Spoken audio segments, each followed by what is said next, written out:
11 de la mañana, 7 minutitos. Está Leandro Santoro, candidato a jefe de gobierno de la ciudad de Buenos Aires. Te hacía con el disfraz de toro, eso. No, ese toro no tiene nada que ver conmigo. Que no me diga ahora que es un te toro. Estás separando. No, ¿Cómo me voy a separar? No lo vas a... Estoy agradecido. No lo vas a negar.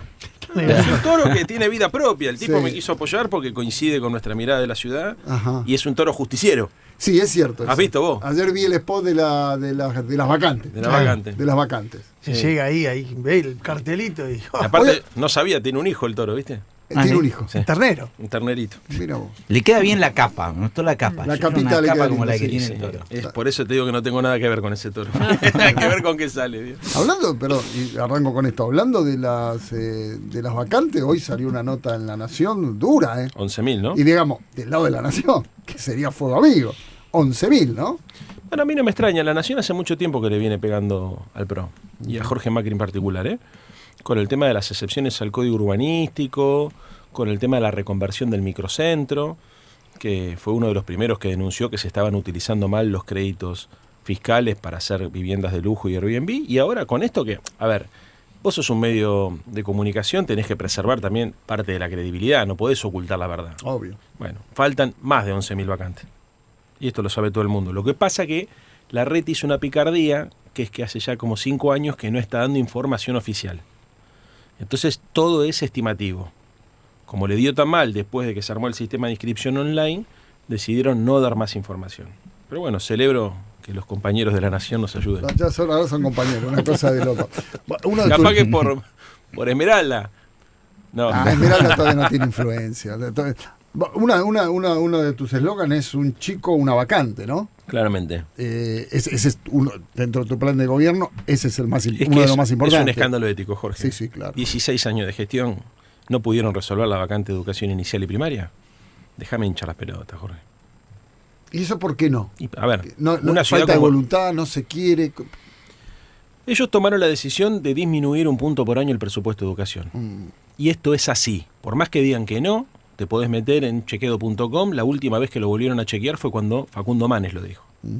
No tienen interés en fortalecer la educación y la salud pública. Y después también hay que ver cuánto ejecutan de ese presupuesto. Exactamente, buen aporte. Porque en la pandemia, por ejemplo, ellos subejecutaron infraestructura escolar, que era el momento donde más había que meter guita en infraestructura escolar, y después directamente recortaron. Es una creatividad contable también que hacen ellos, ¿viste? Claro. Ponen la guita y después no la ejecutan. ¿Y Claro. sabes a dónde la derivan? A publicidad. Claro.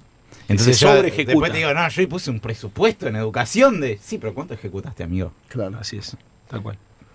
Pero es fuerte esto, ¿no? Porque de verdad, y es cierto, no hay interés en apoyar ni la salud pública, ni la educación pública. Hacen lo mínimo para cumplir cada Sí, tanto. sí, claro. ¿Viste? Dicen, no, nosotros acá. Todo mentira, Jorge.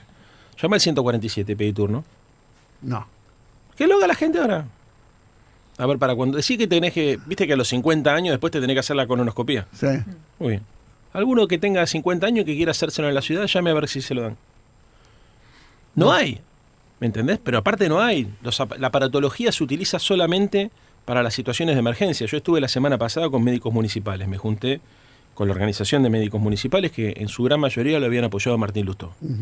Me junté con ellos, me hicieron un detalle pormenorizado de cómo está el sistema de salud.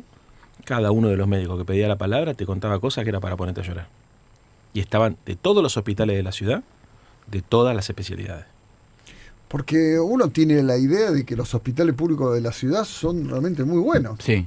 ¿no? Por su gente. Sí, Sí. Por eso digo, pero además de todo, por la infraestructura, uno tiene como esa imagen, ¿no? La imagen es, che, el conurbano tiene problema, No, la ciudad ya de no. Buenos Aires, no es así. No, ya no. La aparatología.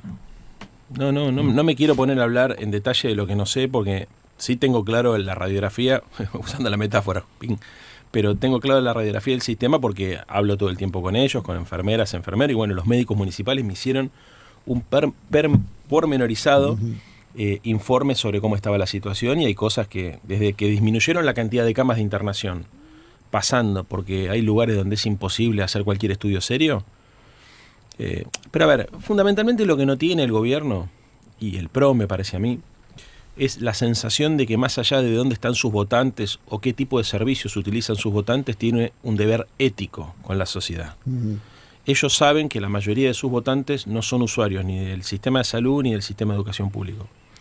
Y me parece bien, o sea, yo no tengo nada para objetar en relación a eso. El tema es que una ciudad como esta debería tener un sistema público mucho más fuerte que busque, además de cohesionar, estar preparado para una emergencia. Después de la pandemia ya vimos lo que significó no tener un sistema público. Y yo te quiero decir algo, Jorge. Ojalá gane Sergio Massa, yo creo que así va a ser y creo que la vamos a pelear hasta el final y seguramente la elección nos va a dar ganadores. Pero si llegara a darse el caso de que un gobierno como el que Jorge Macri o Ramiro Marra quieren que gane en la Argentina, ganase, eso va a generar inevitablemente una profunda recesión, una expulsión del mercado del laburo y una sobresaturación de los servicios públicos de salud y educación. Claro. Porque la gente va a perder el empleo, ya sabemos, que es lo que los 90, Sí. ¿no? Va a perder el empleo, no le va a alcanzar la guita, el que iba a un colegio privado va a ir a un parroquial, el que iba a un parroquial va a terminar yendo a la pública, va a aumentar la demanda, lo mismo va a pasar con las obras sociales. Entonces vos no podés decir plan motosierra o ajuste fiscal indiscriminado y al mismo tiempo no preparás el sistema de cobertura social. Porque entonces estás tirando a la gente al precipicio. Perdón, porque viste que estoy bastante obsesionado con el tema de las vacantes y eso, y ya se lo planteé en su momento a Jorge Macri, y no sé, cierro los ojos, sos jefe de gobierno, probablemente el día 1 no vas a poder construir las escuelas que hacen falta, pero hoy, pues, bueno, justo abrió la inscripción ahora hace poco, el 2 de octubre, para el ciclo electivo del año que viene, y ya en sí el sistema tiene un problema, que es que, por ejemplo, no te deja elegir solamente 5 opciones, ¿no? Uh-huh. Y no te dice, che, si hay, por ejemplo, una vacante, pero más lejos, tampoco no te da esa opción de elegir una vacante, pero más lejos. Peor. Y hay otra cosa, Leandro, digo, pensando en el sistema en sí, en cómo está diagramado el sistema. Te circunscribe al área donde vos estás. Y elegís 5 opciones de ahí, claro. Elegís 5 opciones de ahí. Y si ninguna de esas 5 opciones tiene vacante, afuera, como dice. Y la otra cuestión es que nadie te contesta, loco. Eso es criminal. Vos, no recibís la vacante, no te confirman que tenés vacante y mandás mail y no tenés ninguna respuesta. Si por lo menos hubiese una respuesta, vos ya sabés, más o menos, bueno, no sé, recorto por este lado para contar la guita para, no sé, garpar un privado o lo que sea, pero ni siquiera tenés una instancia de respuesta. Así se regula el sistema, desincentivando. Claro. Lo mismo pasa con el 147. ¿Cómo funciona el sistema de salud? Te hacen imposible el acceso al sistema y entonces va solamente la gente por emergencia o por guardia. Lo mismo con el sistema educativo. Y te voy a poner un caso que es terrible. Hermanos, que cuando los padres los inscriben, los ponen en colegios distintos. Te digo que me canso de escuchar gente que me dice, yo tengo 3 hijos, los cargo y todos en colegio. ¿Cómo carajo me organizo a la mañana? Un pool. Claro. ¿Entendés? Bueno, pero están pensando por lo menos en cambiar el sistema.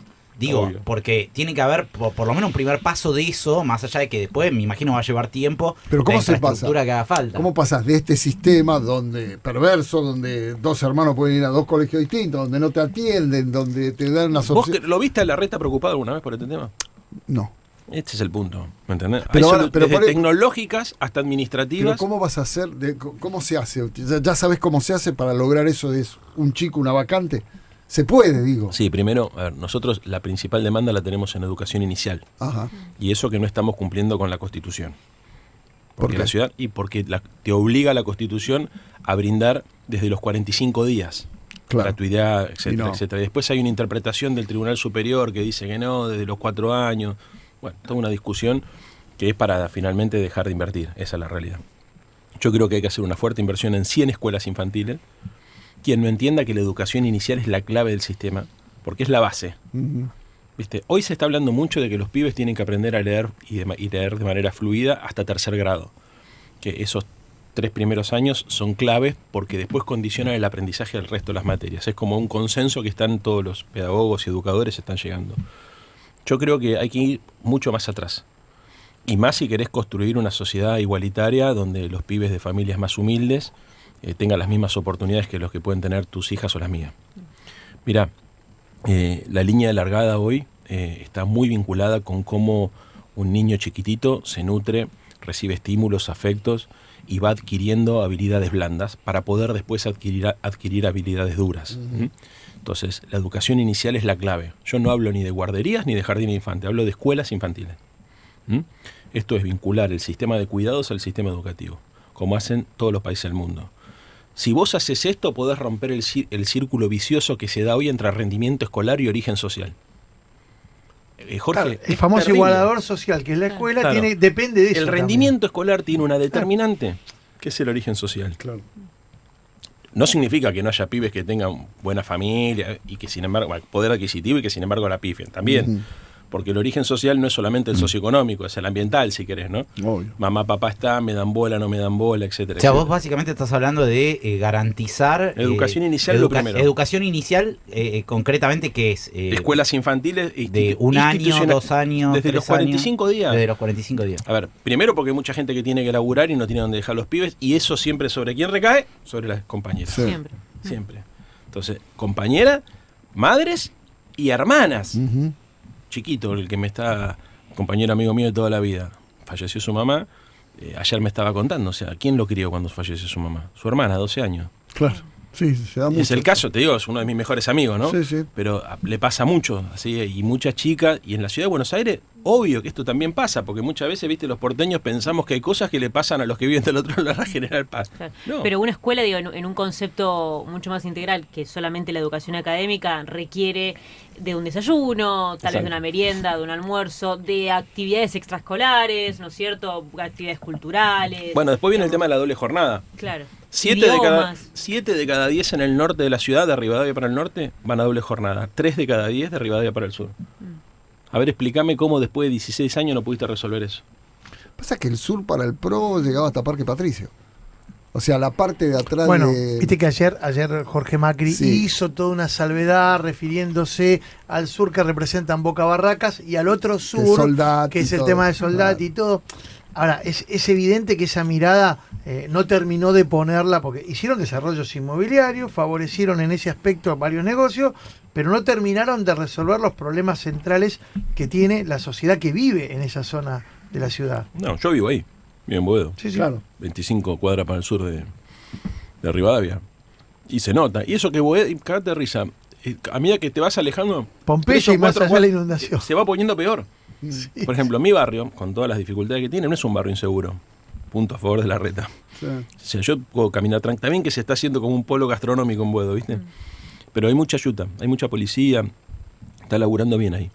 Ahora, Constitución, que son 6 cuadras, más para el lado de Garay, No, olvidate. pero es imposible, Tierra de Jorge. nadie. Es realmente imposible. Pero siempre lo fue. Yo Está no- peor que nunca. Sí, sí, ya sé, pero yo no recuerdo ese lugar como un lugar seguro nunca. Sí. Bueno, pero es que hay igual una hay- sí. Hay varios estudios que analizan el tema de seguridad y dicen, en realidad vos cuando querés resolver el problema de seguridad poniendo un policía en una esquina, lo que haces no es resolver el problema de seguridad, es trasladar el delito de una esquina a la otra. Tenés que tener un sistema integral, ellos no están teniendo eso. A ver, vamos a poner un caso más concreto, Palermo. ¿Alguno me puede explicar qué está pasando acá? Lo mataron a Barbieri. Sí. Al día siguiente apuñalaron a un chico en la estación de tren de Palermo. Sí. 2 días después apareció un cadáver flotando sobre los lagos de Palermo. Acaban de apuñalar hace 3 días a otro chico más. ¿Alguno me puede explicar qué está pasando en Palermo? Le robaron la camioneta al hermano de la Reta en Palermo. Bueno, Yo lo que siento pero- es que después de las elecciones de la derrota de la Reta se retiró un poco. Una merma, ¿no? Bueno, Sí, no, yo la es sentí. que en materia de seguridad específicamente, yo, honestamente, uno puede decir cualquier cosa del macrismo, pero hay tipos que más o menos la jugaban con determinado tipo de academia o de formación. Bursaco, al lado de lo que viene o de lo que estaba antes, era un tipo mucho más preparado. Se armó todo lo que pasó con Bursaco, lo desplazan a Bursaco y quedó todo medio en bolainas. El gran tema cambio de seguridad. paradigma acá en materia de seguridad en la ciudad vino después de la pandemia. Ujú. Ahí se fue todo, se empezó y todo el carajo. Después de la pandemia. A ver, ¿qué creo que hay que hacer? Porque el problema no es solamente describir. Nosotros tenemos que tener centros de monitoreo en cada uno de los barrios calientes. Tenemos 15.000 cámaras. ¿Y quién mira las cámaras? Pero no O sea, está el centro de esta cancha. Chacarita. Uno. Es Claro. el único. Y no, tiene 3 o 4 más, Por eso. digamos, pero Vos son muy más, pocos. vos Sí, decís más. pero ¿por qué? Vos no podés tener las 15.000 cámaras, que a ver, deberíamos tener 18.000 más o menos, pero no las podés tener nunca todas 100% monitoreadas. Hoy algunas ciudades del mundo ya tienen programas predictivos, que ven lo que está pasando y el propio sistema te avisa que puede estar pasando algo, entonces ahí va el operador a mirar. Claro. Pero en las zonas calientes lo tenés que tener. Jorge, acá en Palermo, la violación grupal, Sí. ¿te acordás de la chica? Sí. Estuvieron como 5 horas. Sí, sí. Pero que Palermo es una de las zonas liberadas, por ejemplo, porque vos hablás Por del el monitoreo turismo. y tiene mucho sentido, pero digo, para tratar de que una zona liberada ya no sea liberada, sino controlada. No hay que romper por ahí con otros pactos de complicidad Claro. entre la policía y la política que se generan, ¿o qué es lo que pasa ahí? Bueno, a ver, el caso de Palermo, termino con esto para que vean Sí. de lo que hablo. La violación grupal a la chica duró casi 5 horas. Aparecieron todas las imágenes. Pero ¿cómo puede ser que aparecieron después que la violaron? Durante 5 horas nadie se dio cuenta que estaba pasando algo. Porque no había nadie mirando. Muchas cámaras no andan. Muchas cámaras las tapan los árboles, que es lo que le pasó en la zona de Barbie. Claro. Por eso hay dificultades no tienen mantenimiento. Sí. Pero después el problema en las zonas calientes y en determinados momentos vos tenés que tener un monitoreo de personas, el patrullaje virtual. El delincuente tiene que saber que la cámara no va a servir solamente como prueba en el juicio, sino que va a, de alguna manera, a evitar que, es como un patrullaje virtual, ¿no es cierto? A mandar a alguien, si te estás mandando alguna, tenés que saber que rápido va a haber alguien yendo para allá. Entonces, lo que digo es, en materia de seguridad, hay que replantear el paradigma. Creo que algunas cosas se hicieron bien, yo no soy necio, me parece que la construcción de la policía de la ciudad fue en algún momento en una buena dirección. De hecho, creo que tiene gente muy capaz. El personal de calle, la policía de calle, yo no tengo nada para decir malo en general. La gente que está con uniforme, viste, me conocen o no me conocen, no importa, pero yo estoy todo el tiempo viendo cómo funcionan y los veo bien. Tenés un problema con la brigada, que son las que mataron a Lucas La piba de González. Lucas, claro. ¿Cómo vas a hacer? ¿Cómo te lo imaginas? Vos ya tenés nombre de quién va a manejar. ¿Va a Sí. ser un civil? ¿Va a ser un policía? Feijó, el que fue Feijó. Claro. el que fue secretario de seguridad de Tigre en la época que Sergio era. Intendente. Sí. Ya le dije, mirá que este para mí es el. Y me dijo que sí, obviamente. O sea, mi modelo de seguridad va a ser el de Va a ser Sergio en ese. Tigre. Sí. El momento de Sergio en Tigre. Exactamente. Cuando todos lo criticaban, ¿te acuerdas? Ponía camarita Sí, en todos sí. lados y era un Y quilombo. bueno, pero a ver, si hoy Sergio es candidato a presidente, entre otras cosas, es porque una de las cosas que puedo mostrar es cómo resolvió el problema de la inseguridad en Tigre. Lo usa en la campaña. En la campaña Claro. está perfectamente utilizado. Ahora, ayer, vos le preguntaste algo a Macri, pero él lo puso mucho, vos, Leandro, lo pusiste mucho en tu campaña, que es el tema de la salud mental. Y lo conecto con esto, porque vos pensá, marginalidad y salud mental también, post pandemia, generaron una preocupación que evidentemente no está demasiado atendida. Y varios de los incidentes que vos mencionaste, un tipo escabiado, con antecedente, que se cae en un lago, el apuñalado de Palermo, algunas de las situaciones que se viven de inseguridad, están relacionadas Por también supuesto. con Lo la que pasa falta de que- cuidado. ¿Qué plan hay Bueno, ahí? ojo, quiero hacer una distinción con lo de Jorge. Me parece que tiene una mirada en este aspecto un poco elitista. Él cuando habla en general, no digo siempre, porque seguramente después me puede decir, mira, yo ya acá hablé, pero en general, si me siguen lo que le voy a decir, va a ver que ustedes también seguramente lo notaron. Cuando habla de salud mental, habla de consumos problemáticos y de gente en situación de calle. Yo cuando hablo de salud mental, hablo de esas dos cosas, pero fundamentalmente también ansiedad y depresión en todos nosotros. Pero es que todos estamos tocados Claro. de alguna manera. Él tiene una mirada un tanto elitista porque cada vez que habla de salud mental habla es como decir los marginales. ¿Por qué está la gente en situación de calle? Porque se le partió la cabeza, porque tuvo un problema, sufrió un abuso o ejecutó un abuso, entonces se le cayó todo el sistema familiar. Entonces ahí aparecen, viste, los casos de dementes que vienen a apuñalar a la policía, como el que mataron a, ¿te acordás? Sí. El policía Sí. Roldán de la Policía Federal de la Sí, Montada, sí. que estaba tomando ahí enfrente del Malvo un café el nieto de Mirta. Yo siempre pienso en ese pibe porque en el Policía Federal era de la Montada porque se quiso meter, no quiso lastimar a nadie, no desenfundó y lo mataron ahí. Y se comió un... Y lo mataron Por eso ahí. vos Cuchillazo. estás a favor de la De la Taser, sí, obvio. A ver, como todo. Porque debe ser difícil sos un tipo progresista, está claro. Obvio. Es muy difícil abordar el tema de la inseguridad. Mm. Porque tenés compañeros que por ahí te dicen, no, pará, eso no, la represión y todo. Vos estás encontrando el punto de equilibrio justo ahí. Espero que sí. No, te digo lo que yo veo afuera. Estás Sí. encontrando el punto de equilibrio justo. Porque no debe ser fácil, debe tener voces. Es que es un error, ¿qué te parece, Jorge? Es un error suponer que las personas que portan uniforme son todas, viste, hijos de camps. Claro, no. No funciona así. A ver, ¿sabes la cantidad de policías, compañeros? Cuando te digo compañero, te digo peronista. Sí, sí. Viste, que se acercan. Y mucha gente que no es peronista, que tiene simplemente vocación de servicio y que se metió policía no para tener un sueldo, se metió policía para ayudar a la gente. Entonces, primero, no estigmatizar a la fuerza, clave. Segundo, quien no habla con una persona laburante que sabe que tiene problema o miedo con que le roben el celular, viste, o sea, que la inseguridad lo angustia, es una persona, me parece que por más que se diga progresista, no lo es. Yo no conozco un solo laburante, seguramente los tacheros o la gente que nos está escuchando ahora va a saber que tengo razón. O sea, vos decís, ¿cuáles son tus principales problemas? que le pasa algo a tu familia, no llegar, y después al toque está que me roben a mí o a mis hijos. Sí, claro. Bueno, entonces si no tenés claro que la seguridad es un tema, ¿qué es lo que digo yo? Hay algo que el progresismo dice que es exactamente así, o a la izquierda. Muchas veces las causas de la inseguridad son la desigualdad social y la pobreza. Eso es cierto. No es el único factor, pero es cierto. Entonces hay que ser duro con las causas, pero también duros con las consecuencias, porque yo no le puedo decir a la gente, yo voy a terminar con la delincuencia cuando termine con la desigualdad, porque eso me va a llevar un montón de tiempo. Y si yo soy jefe de gobierno el día de diciembre, yo el 11 ya tengo que dar respuesta. Claro. ¿Y cómo? Bueno, la ciudad de Buenos Aires, digo, no tiene bajo su órbita ninguna cárcel, nada. Debería tener. No, hay un A problema. eso voy. Hay que tener un sistema tenés? hay que tener un sistema penitenciario. Hay un convenio que en su teoría habían hecho con la gente de Marcos Paz, Ajá. para hacer una cárcel. Es una de las deudas del gobierno de Larreta. Porque además eso públicos. a ver, es increíble que tengamos presos comunes Ujú. en las comisarías. Claro. Porque eso también es un delirio. Ujú. O sea, yo soy muy amigo de Leandro Alperín, ¿lo conoces? Sí. Bueno, Leandro Alperín lo quiero mucho, siempre lo menciono, se ríe porque él es muy radical orgánico de Lustó. Pero yo di clases en la cárcel porque él me llevó a eso hace más de 10 años, lo conozco del radicalismo. Y Leandro dice una cosa que yo la tomo, y la había hablado con todos, incluso con Cristina, en el 2014, que en las cárceles argentinas se violan los derechos humanos. Se violan los derechos humanos. Se violan, Aún hoy. por supuesto. Ujú. Se violan los derechos humanos. Como el preso es la peor escoria de la sociedad, entonces nadie lo quiere mirar, porque, ¿viste? Entonces todos pensamos... Pero eso incrementa el problema, ¿eh?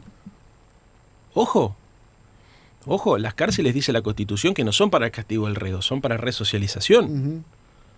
¿Viste? Si estamos todos... A ver, la gente está tan caliente con que te roban, te matan, ¿viste? 2 por 3 aparecen crímenes brutales, como el que le pasó a Morena, ¿viste? La vez pasada. ¿Viste? Decís, bueno, uno tiene bronca y odio, entonces esa bronca, ese odio muchas veces, cuando aparece un caso de inseguridad, nos enceguece. Pero ojo que el Estado no puede actuar como si fuera una persona que acaba de ser víctima de un delito. El Estado tiene que actuar con otra perspectiva. Sí. Vos no podés utilizar las cárceles para torturar. El modelo Bukele, que la gente dice, es bárbaro, esto es lo que tenemos que hacer, no tienen la menor idea de lo que están hablando. No tienen la menor Ahora, idea. pero si sos jefe de gobierno, vas a tener la presión que no tenés ahora. Acá estamos charlando, no tenemos presión. Te van a empezar a presionar si hay inseguridad. Incluso con el tema de bajar la imputabilidad de menos. Viste que está todo esto dando Eso es una vuelta. ley nacional. Pero, No, ya sé, pero oíste que te presionan igual. Sí. Porque sí. tenés que opinar, Sí, claro. porque tenés que hablar, y hablar desde un cargo público ya. Es difícil, viste, Muy que te difícil. encorsetan, no es fácil. Ahora vamos a ir hablando, Dale. porque son el top de las 11:30. Dale. Presenta Maxi Consumo, el supermercado mayorista donde siempre ahorrás algo más. Radio 10.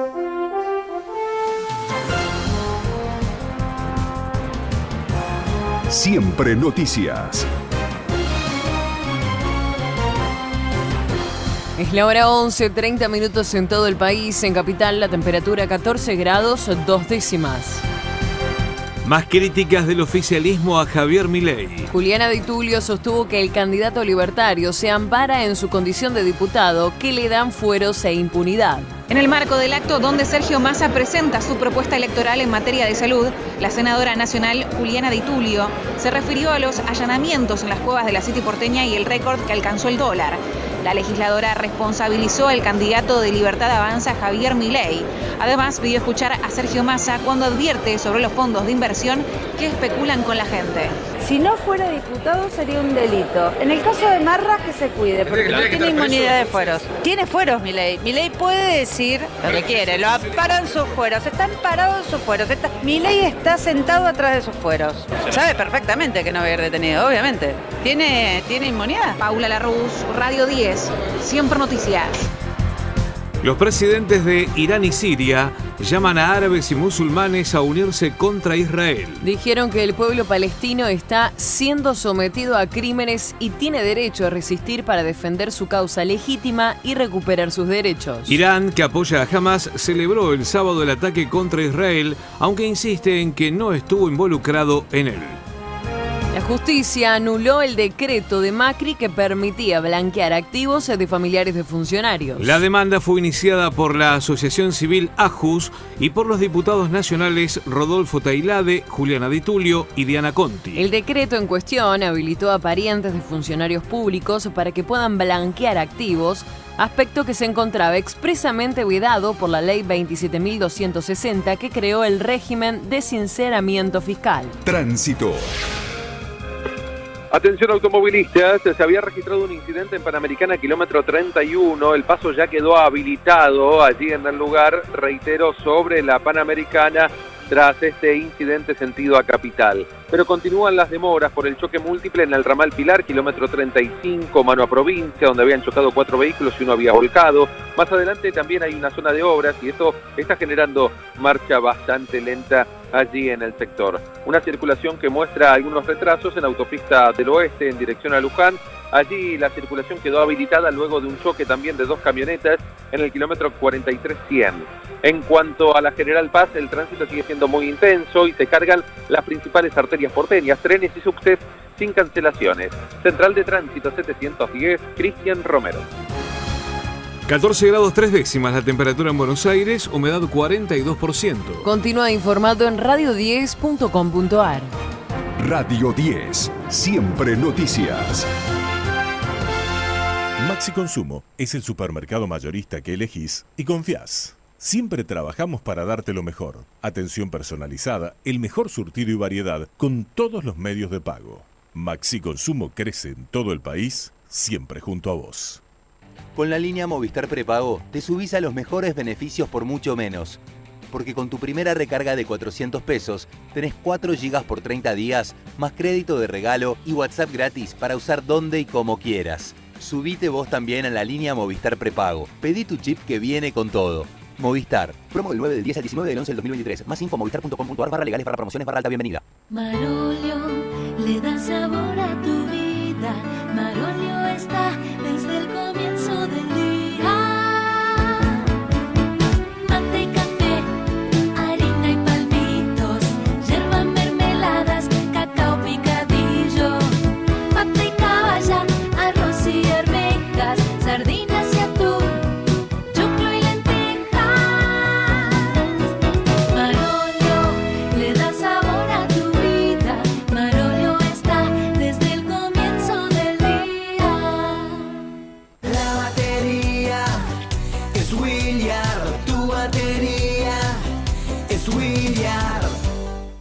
Está todo listo. Yo también estoy lista. Para ponerme en el lugar de los demás. Y a decir que no cuando algo no me gusta. Estamos listos y listas para decir... Bullying. En mi aula no tenés lugar. Argentina contra el bullying. Ministerio de Educación. Ministerio del Interior. Argentina Presidencia. El lubricante americano.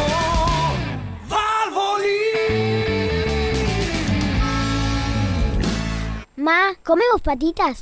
Las patitas están hechas con carne de pollo 100% pechuga. No tienen conservantes y son libres de sellos. Y además les encantan. Sí, comemos patitas. ¡Sí! ¡Patitas! Patitas, ellos las eligen y vos también. Para más información consulta el www.granjadelsol.com.ar, formados de carne de pollo rebozados supercongelados. A la hora de vender sus alhajas, no lo dude. Leiva Joyas es su joyero de confianza. Alhajas, brillantes, relojes y mucho más. Leiva Joyas. Argenzuela, la máquina de tirar títulos, con Jorge Rial. Toro, salió en la pausa el tema alquileres, vivienda. Ese es un tema importantísimo. Inseguridad y alquileres son los dos temas más importantes de la ciudad. ¿Cuál es tu mirada sobre eso? ¿Qué pensás sobre eso? Viviendas sociales, el alquiler, las apps, bueno, todo lo que se está discutiendo ahora. Todo junto. No hay una medida que vaya a resolver el problema de los inquilinos ni vaya a normalizar el mercado de alquileres tradicionales. No hay una. Hay que hacer muchas cosas a la vez. Ir viendo a la ciudad qué es lo que le sirve. Te hablamos recién en el corte, Airbnb. Y Airbnb... Viste, a mí me encantaría que todo el mundo pueda alquilar en Airbnb, pero si alquilar en Airbnb significa que después nuestros compañeros de trabajo, como está pasando ahora, no van a poder alquilar porque les piden 600.000 pesos por un departamento de 3 ambientes, y entonces, viste, las regulaciones tienen que ser las que está usando Nueva York. Duras, Las que sacaron ahora. Exactamente.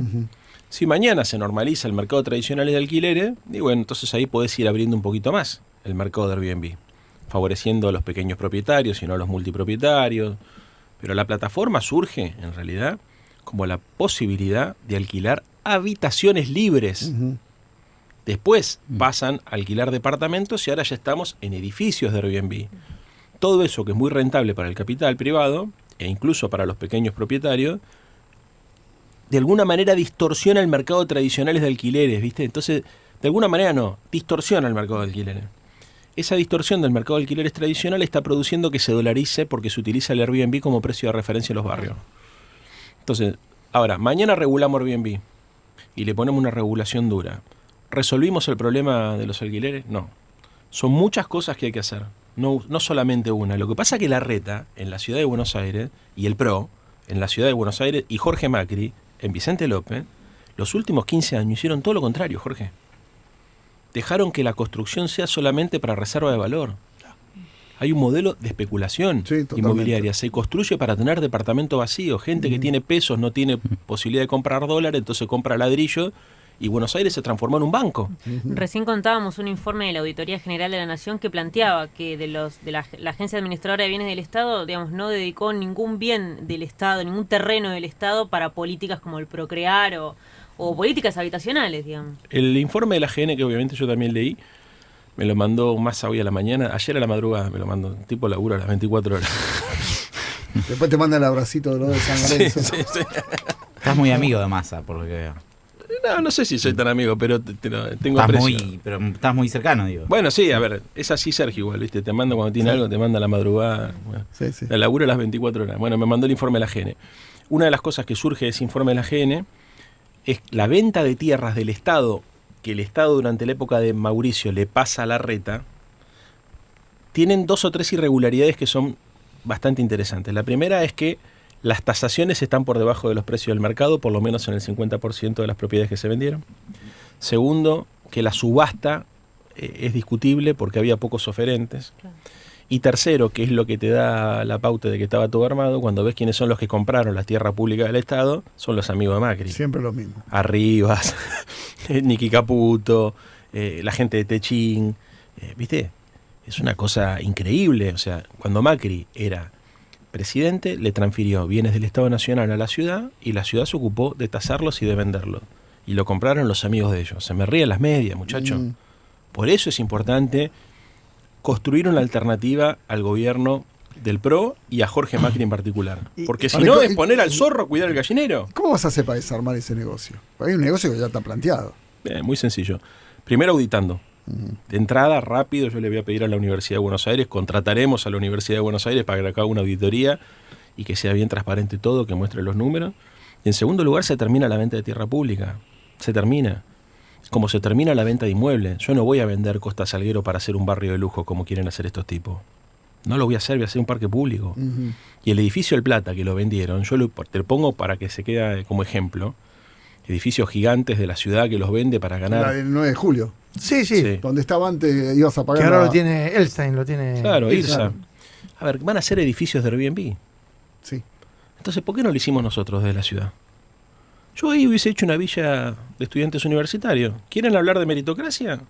Agarremos los mejores alumnos de la educación pública, que vayan a la universidad pública y les ofrecemos la posibilidad de que se puedan ir a vivir solos a un precio de mercado razonable o por debajo del precio de mercado si estudian y rinden bien. Mirá qué lindo, un premio al mérito. En algunos países de Europa se habla de la tasa de emancipación, que es cuánto tarda un pibe o una piba en poderse ir de su casa, independizarse. Acá es imposible. Papá, tenemos un candidato a jefe de gobierno que bate los récords. No, el índice Marra te da 30 y pico de años. 34. Pero en general la gente no es como Ramiro. En general la gente, ¿viste? Gracias lo a Dios, a lo que sería. Todo un choro padre. Estaríamos chocando la casa. Vivilo a tus viejos. No, estaríamos chocándonos entre nosotros. Yo quería, a mi mamá la quiero mucho, ¿me entendés? Pero a los 20 años ya te querés ir a la mierda. Te querés arrancar, pero espera. Nuestros correligionarios radicales, pensando en ellos, con tu discurso, con tu perfil, con tu origen radical, ¿vos crees que van a mirar en algún momento con simpatía la posibilidad de, no sé si en esta instancia muchos de ellos, pero si llega a haber un balotaje, esto, ¿cómo puede llegar a jugar tu condición de radical acá? Yo creo que a ver, te voy a ser muy franco. Espero que no se enoje nadie. Radicales, el 2-3%. Ya no. Es eso lo que hay. Después tenés lo que nosotros llamamos voto radical, que no se autopercibe radical, pero que parece radical, aunque no se autodefina como radical. ¿Entendés? Hay mucho de eso. Mucho votante de Martín no canta la marcha radical, no tiene la boina blanca en el ropero. Nah, son personas normales que por ahí alguna vez lo votaron a Larreta, viste, capaz que lo votaron a Alberto, después capaz que lo votaron, no sé. Hasta incluso te la pueden votar a Patricia ahora.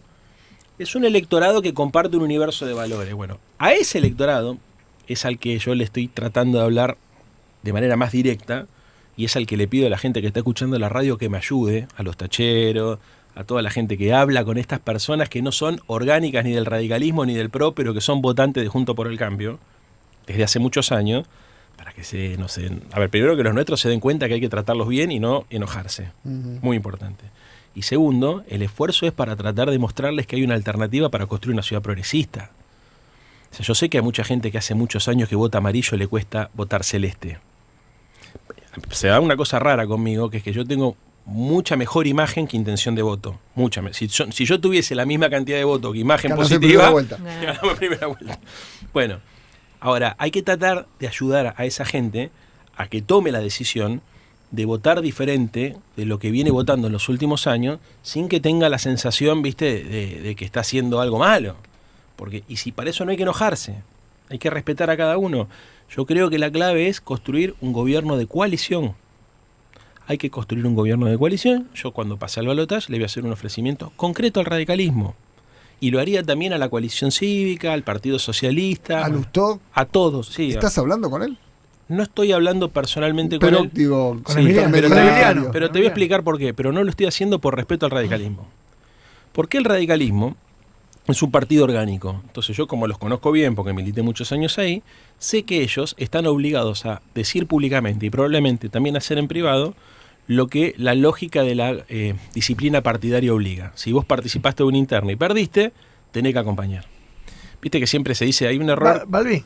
Exactamente, en 1972. El que gana gobierna y el que pierde acompaña. Entonces, como no los quiero poner incómodo, yo no le hablo al dirigente radical. Yo no le hablo a Martín Lustó, le hablo al votante de Lustó, que tiene un nivel de compromiso diferente. Ayer igual hubo una declaración de Jacobiti que debería ser de lo más racional del mundo, pero causó mucha repercusión, que dijo algo así como: si Massa propone algo que está bien, nosotros lo vamos a acompañar. ¿Te parece que es un título inocente o es algo que efectivamente un acercamiento que muchos ya están queriendo? Lo que pasa es que lo chicañaron porque dio quórum con lo de ganancia. Claro. A ver, pero también la política argentina, viste, a veces la dirigencia argentina, votó con el kirchnerismo, mirá, está contaminado, déjense hinchar las pelotas. Pero recién dijiste algo interesante, no hay que enojarse. El peronismo maltrata mucho a la ciudad de Buenos Aires, está muy enojada con la ciudad de Buenos Aires porque siempre fue un lugar inexpugnable casi. Desde Herman González para acá no mojaron. ¿Hay cierto enojo? A ver, hay dirigentes del peronismo de la ciudad que son caballeros y señoras, viste, o sea... A ver, Filmus yo nunca los vi puteando a los porteños, o a Carlos Heller jamás, o a Graciana Peñafort, digamos, nunca, o que cualquiera de los... Estás hablando de todo lo que están ahora con vos. No, en general estoy diciendo, o sea, yo creo que hay de todo. Sí creo que, a ver, el PRO incentivó mucho para construir su propia identidad al antiperonismo, porque le sirvió, y hasta es legítimo, te diría, no me extraña. Muchas veces las identidades se construyen por antagonismo. Obvio. Sí, que es de alguna manera también parte de lo que estoy haciendo yo. Cuando yo le digo a la gente, che, ¿no querés votar al primo de Macri? Acá tenés una alternativa. No es lo mismo que la radicalización, que eso es otra cosa, la polarización extrema, que eso puede conducir a la violencia. Pero el antagonismo o el agonismo, no quiero usar una palabra muy difícil, pero es relativamente sencilla y es fácil de entender y es legítimo. Entonces, PRO hizo eso con inteligencia y me parece legítimo. Lo que pasa es que después la lógica mediática fue radicalizando muchas posiciones y entonces hay gente que de verdad se convenció, viste, que del otro lado de la General Paz hay bárbaros que hacen barbaridades. A mí mucha gente me dice, yo te votaría, pero no quiero que esto sea el conurbano. Pero ¿cómo se te ocurre? Pero a ver, yo quiero que Buenos Aires mire a Barcelona, mire a París, mire a Bogotá, ¿me entendés? No, ciudades ambiciosas, ¿viste? Que disputan por la captura de talentos, por el diseño, por la innovación. Yo no estoy mirando, a ver, y con mucho respeto a la gente del conurbano, que cada uno, digamos, tiene la realidad que tiene, pero el presupuesto de la ciudad de Buenos Aires es incomparable con el presupuesto de cualquiera de los municipios. Pasa que también se armó la imagen de que esta es una ciudad progresista. Es culturalmente progresista. Sí. En algunos, es más, por ejemplo, por algo Milei salió tercero. Uh-huh. Lo que creo es que hay un componente antiperonismo también en un sector del electorado que se autopercibe progresista, que es el gran desafío que personalmente tengo en los próximos días. Gente que dice, yo soy progresista, pero a mí no me gusta el peronismo, pero ¿por qué no te gusta? No te lo sabe. Mira, te voy a contar una cosa personal. Cuando yo me fui del radicalismo, yo me separé bien de los radicales, ¿viste? Tengo amigos personales, sigo teniendo afecto por ellos y ellos tienen afecto. ¿Viste que vos te podés separar para el orto? Sí, claro. O te podés separar bien. Yo me separé bien.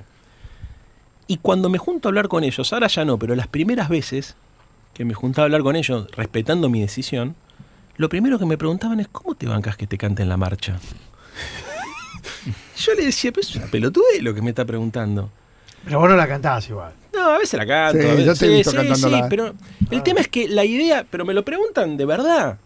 ¿Viste? Como que, ¿cómo te bancás eso, viste? Y en realidad, mi pregunta es, ¿y cómo te bancás a hacer política con Macri? ¿Vos te acordás lo que decía Raúl? ¿Cómo te bancás que te elogie Cavallo? ¿Cómo te bancás?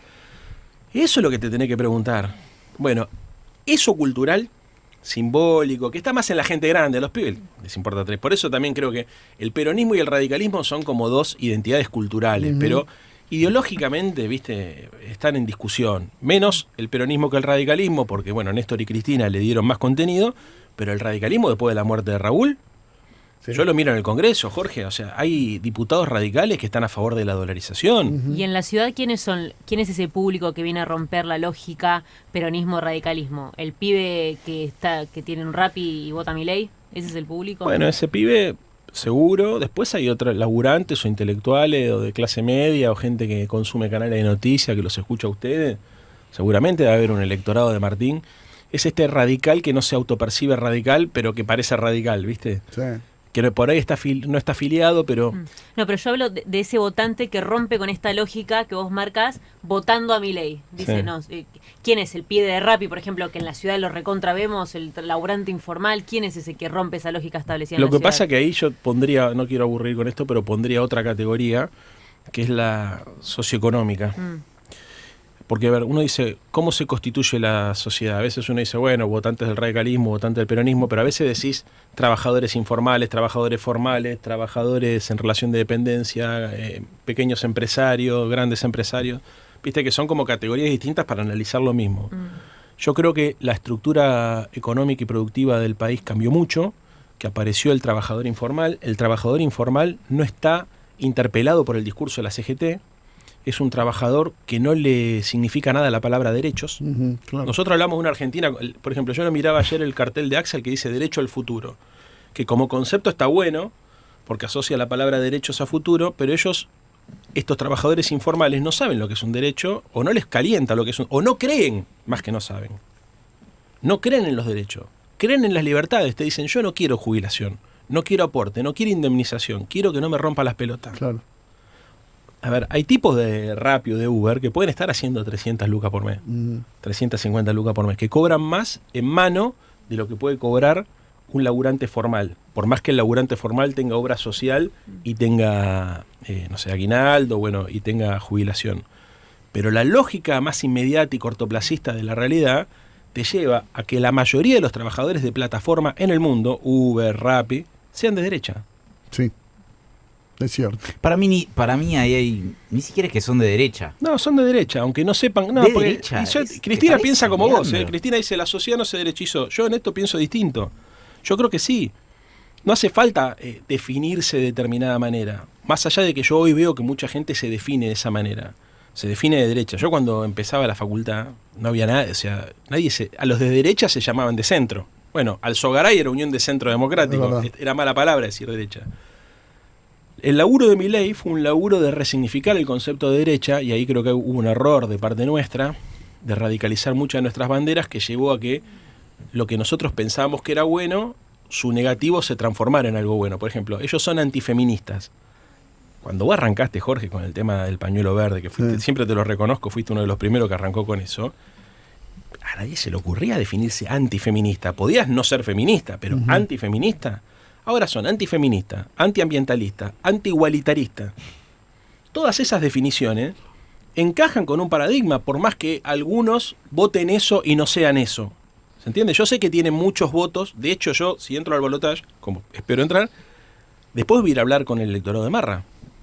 ¿Y cómo voy a ir a hablar con ese electorado? Pero voy a ir a hablar... ahí lo que iba es, yo más que nada los cambios en el mundo del trabajo. Digo, que un tipo, en lugar de querer tener, no sé, una prepaga, por ejemplo, quiera tener libre disponibilidad de su tiempo, no me parece que sea de derecha, me parece que son demandas nuevas y que en todo caso el problema es que hay un sector de la política que no se está dando cuenta de eso, que son demandas nuevas. Yo me doy cuenta, pero te digo esto. Sí, por lo que ves, o sea, hubo un histórico libro de Norberto Bobbio que se llama Izquierda y Derecha, que trató de resolver la pregunta de qué es ser de izquierda y qué es ser de derecha, y organizó su sistema de ideas sobre el concepto de la libertad y la igualdad. Y decía, aquellas personas para lo cual la libertad es más importante que la igualdad son de derecha, y aquellas personas para las cuales la igualdad es más importante que la libertad son de izquierda. Y en el medio todas las gamas.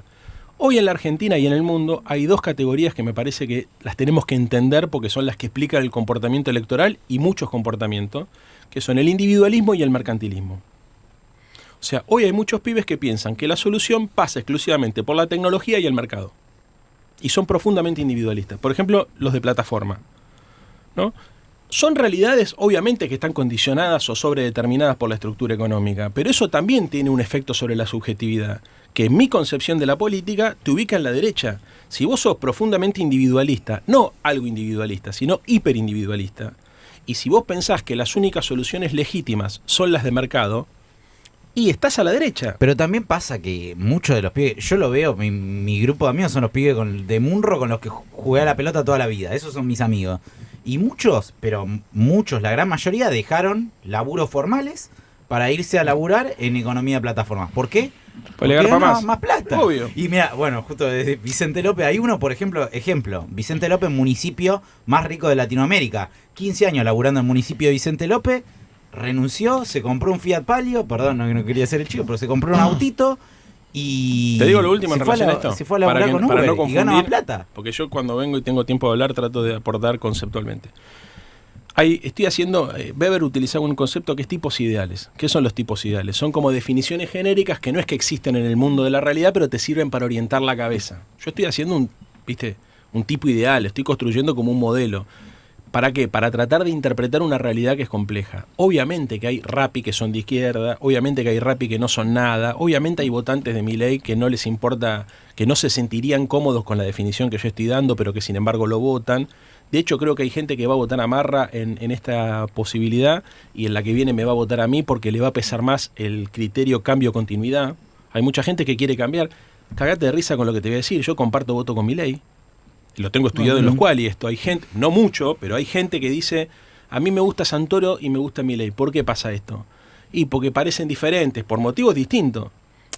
A ver, en el 2011... la ciudad de Buenos Aires votó mayoritariamente a Mauricio como candidato a jefe de gobierno y una parte importante de ese electorado la votó a Cristina como presidenta. O sea, los tipos ideales o las categorías para analizar la sociedad no son perfectas, no es que se corrobora perfectamente con la sociedad. Te sirven para entender.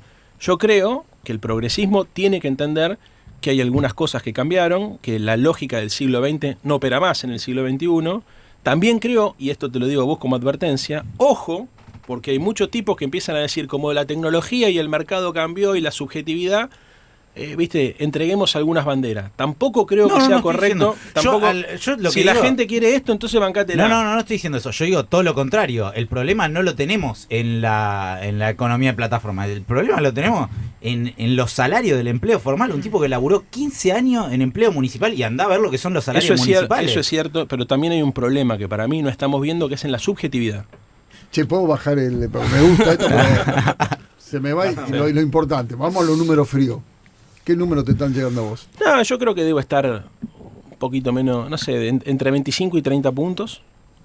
Me parece que Marra está abajo de 20 y Jorge está abajo de 48. Esos son los números que tengo. O sea, escenario de balotaje. Hay escenario de balotaje, entrando nosotros. Hoy, a ver, viste, qué sé yo. Sí, también, sí. Pero honestamente te lo digo, es eso más o menos los números que tenemos. Nosotros entre 25 y 30, Jorge entre 45 y 50, y Ramiro un poco menos de 20. Y la izquierda también un poco por ahí. Después falta gente definir, etcétera, etcétera. Pero acuérdense, más o menos son los números que vamos a tener el domingo. Dicho lo cual, a ver, nosotros, te imaginás, o sea, Lustó con 25 puntos entró al balotaje en el 2015. Claro. Yo lo que quiero es entrar al balotaje. Claro. No yo. Creo que le haría bien a la ciudad. Primero porque creo que podemos ganar. Y segundo, porque incluso en caso de que no se pueda ganar ahora, la ciudad va a ser más justa. Sí, y déjase una escribanía. Exactamente. Eso ¿Qué es lo que está fundamental. pasando? ¿Y sabe por qué se le fue de la mano a la seguridad? Porque el PRO llegó a la conclusión que los errores políticos no tienen costo. Total, la tienen atada. Sí. Y como la tienen atada, ¿me entendés? Te venden los que me acaba de contar del AVI, no pasa un carajo, ¿viste? Y el jefe de seguridad coimea con la grúa y no pasa nada. Y no pasa nada.